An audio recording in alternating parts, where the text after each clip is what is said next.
காலத்தில் முன்பு கூடை தேடினேன், இன்று உனை தேடி தவிக்கின்றேன். ஏன் சொல்லடி?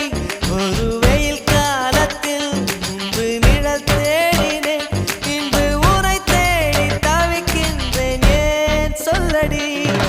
பெண்ணே எந்தன் வானிலை உன்னால் மாறி போனதோ, தலைகீழாக ஏனானதோ? தெரியாமல் என் நெஞ்சில் நுழைந்து அறியாத இன்பங்கள் கலந்து புரியாத மாயங்கள் செய்தாயேனடி.